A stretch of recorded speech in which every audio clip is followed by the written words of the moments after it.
Salut! Aujourd'hui, je vous propose deux recettes spéciales Noël. Donc, c'est vraiment des recettes que je fais au mois de décembre et généralement, j'essaie toujours d'en faire pour le 24 ou le 25. Donc, je vais vous montrer tout ça. Au programme, vous l'avez vu dans le titre, il y a des sablés de Noël et des chocolats façon chocobon.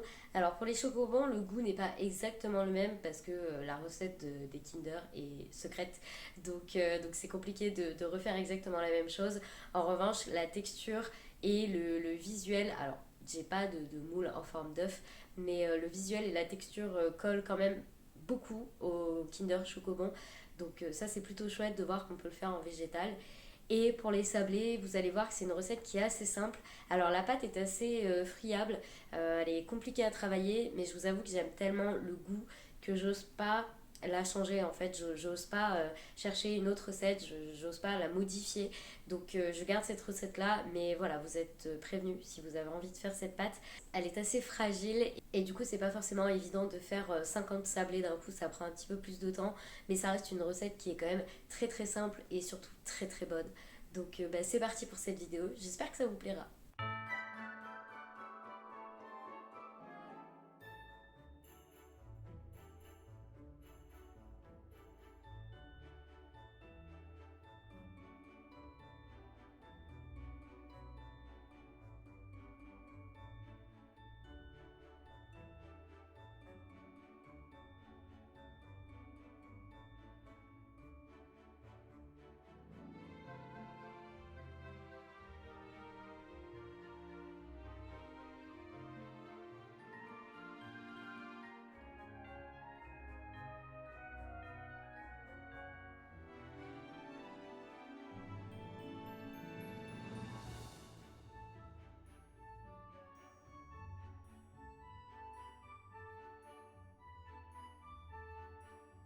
Pour découper les biscuits et leur donner des formes assez sympas, j'ai sorti des emporte-pièces. Je vais déjà utiliser le motif sapin et étoile, c'est assez dans le thème, et également des cœurs pour l'amour.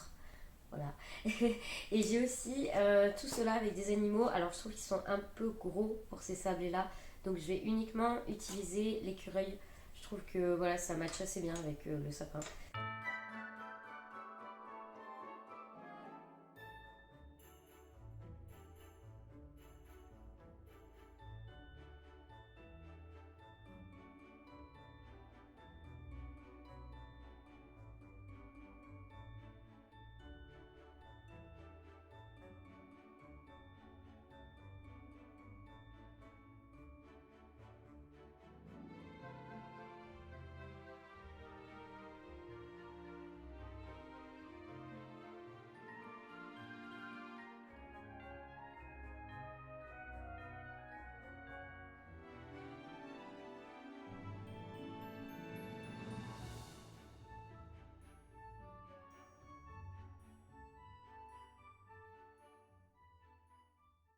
J'ai fait une plaque. Donc ça va partir au four à 160 degrés pendant une vingtaine de minutes. Je pense un peu plus dans mon cas parce qu'il y a des biscuits qui sont vraiment très épais comme les écureuils. Et pour qu'ils soient bien cuits, ça sera je pense un peu plus de 20 minutes. Et puis bah, c'est parti, on se retrouve après la cuisson. Pendant que la pâte pose, je vais m'occuper du chocolat. Donc j'utilise du chocolat noir dessert. Donc vous pouvez prendre n'importe lequel en magasin à partir du moment où il n'y a pas de lait. Commencez à le couper en morceaux pour pouvoir le faire fondre au bain-marie. Les sablés sont cuits, donc je les ai mis à refroidir pour pouvoir les toucher sans brûler les doigts. À côté de ça, j'ai fait fondre du chocolat dessert et donc je vais les recouvrir, soit faire des petites formes, des petits dessins, je sais pas trop. En général, je les recouvre entièrement, notamment ceux-là qui sont un petit peu moches. Ça permet de les camoufler en quelque sorte.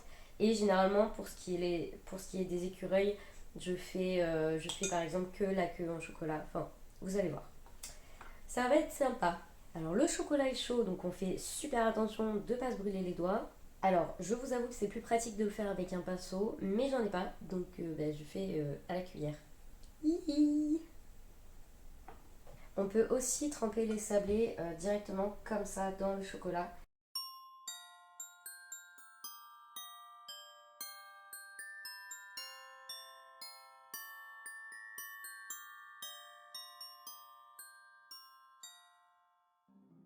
Voilà, donc j'ai pas tout décoré parce que j'aime bien en laisser nature, parce que je connais des personnes qui préfèrent nature et d'autres qui préfèrent avec du chocolat. Je vais laisser ça de côté, donc ça va pas au frais, ça reste juste à température ambiante, le temps que le chocolat se fige. Et une fois qu'il sera figé, je pourrai passer à la dégustation. Je vais m'occuper des chocolats que je veux faire façon chocobon. Alors ils n'ont pas exactement le même goût, mais il y a la texture, il y a le pralin dedans, il y a tous les ingrédients pour faire des chocobons. J'ai juste pas le moule en forme d'œuf parce que c'est galère à trouver. Donc là j'ai pris un moule comme ça avec des formes, je sais pas si vous allez voir, mais vous le verrez une fois démoulé. Ce sont des flocons, que j'aurai des chocolats avec des flocons de neige, ça sera trop mignon. Je vais utiliser pour cette recette du coup du chocolat au lait végétalien. Alors pour cette recette-ci, j'utilise celui-là, je l'avais eu en déstockage chez Noz, mais il n'est pas facile à trouver. Donc vous prenez le chocolat que vous voulez, du moment que vous l'aimez, ça sera bon. Je vais également rajouter du chocolat à dessert et pour la garniture, j'utilise du chocolat blanc. Alors j'utilise celui-ci de la marque iShock. Alors pour le coup, c'est pas le meilleur dans ce genre de préparation parce qu'il a du mal à fondre. Il fait un petit peu une pâte. Vous allez voir, c'est vraiment pas le chocolat coulant fondant. Donc voilà, pour l'instant j'ai que celui-là, donc j'ai pas trop le choix. Mais il me semble que la marque Fantastic Food, qui est disponible sur des boutiques véganes en ligne, vend du chocolat blanc qui se mélange très bien, qui est liquide et qui est parfait pour ce genre de préparation.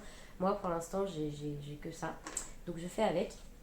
Et j'utilise du pralin. Alors celui-ci c'est du pralin déjà tout prêt, mais vous pouvez le faire vous-même, il n'y a pas de souci. Vous faites comme vous voulez. Donc maintenant je vais d'abord faire fondre ça au bain-marie et on se retrouve juste après. J'ai fait fondre le chocolat au bain-marie. J'ai pas filmé cette étape parce que je me suis dit que c'était pas forcément nécessaire. Du coup j'ai mélangé les deux chocolats, le chocolat noir et le chocolat au lait. Donc c'est parti. Je vais couvrir le fond du moule, retourner pour enlever l'excédent et ensuite ça ira au frais. Et par la suite je pourrai faire fondre le chocolat blanc avec le praliné, mettre tout ça, remettre du chocolat par-dessus et de nouveau au frigo. Donc c'est parti. Pour ça généralement c'est l'étape où tu en mets partout. Mimi cracra. Après, on peut faire ça avec un pinceau à la cuisine. Moi, j'en ai pas. Donc, je fais avec les moyens du bord.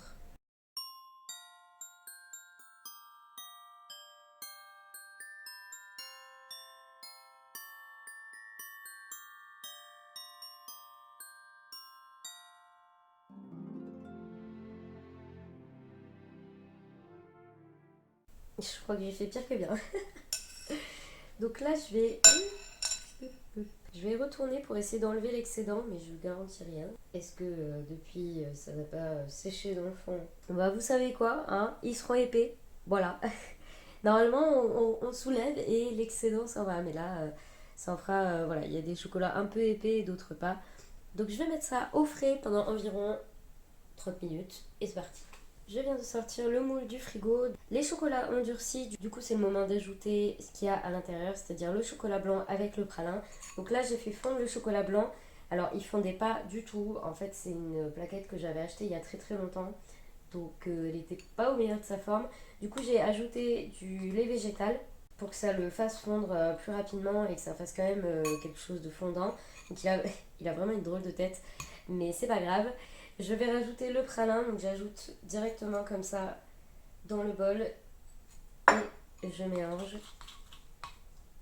Je vais donc ajouter ce qu'on pourrait appeler la garniture dans chaque moule.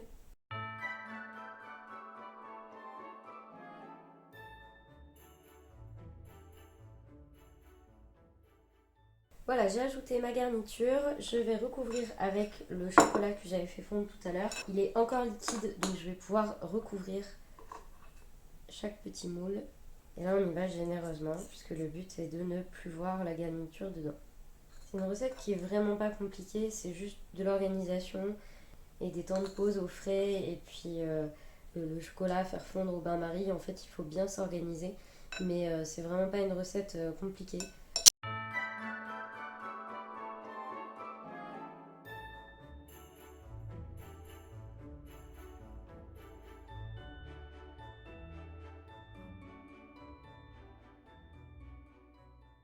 Voilà, je les ai recouverts, donc là ça va se détendre un petit peu et je vais mettre ça au frais minimum une demi-heure pour que ça ait bien le temps de figer tout le chocolat.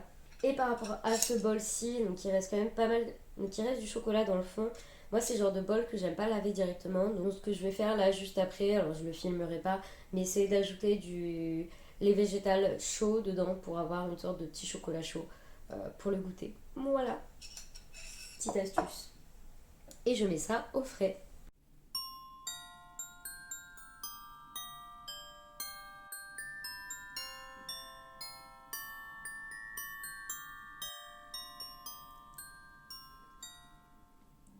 Voilà le résultat. Du coup, là, on a les petits sablés qui sont pour certains recouverts de chocolat. Et ici, les petits chocolats façon Kinder Chocobon.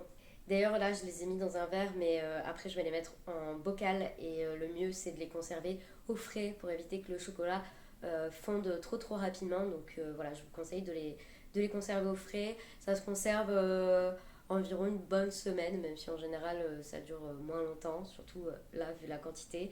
Il n'y en aura pas pendant plusieurs jours, moi je vous le dis. Et pour les sablés, niveau conservation, dans un bocal hermétique, ça passe très bien. Ou alors dans une boîte à biscuits, ça marche aussi très bien pour les conserver. Là encore, la conservation est d'à peu près euh, 5 à 7 jours. Mais voilà, encore une fois, ça dure rarement longtemps. Surtout si vous en faites pour un repas en famille, par exemple. Généralement, à la fin, il ne reste pas grand-chose. Il faut des fois même en sauver quelques-uns pour pouvoir en manger. Je suis vraiment très contente d'avoir pu filmer ces recettes parce elles sont vraiment importantes pour moi et particulières. Je les fais pratiquement tous les ans. Les chocobons, je ne les ai pas fait l'an dernier, mais autrement, je les fais d'habitude tous les ans. Je vous mets en description les liens vers ces deux recettes-là. Comme ça, vous aurez tous les grammages, toutes les étapes une à une. Là, c'est vrai qu'en vidéo, c'est vraiment pour vous montrer comment je fais, mais si vous voulez un petit peu plus de détails, c'est sur le blog d'Elise Vegan que ça se passe, donc vous retrouverez le lien dans la barre d'infos. Sur ce,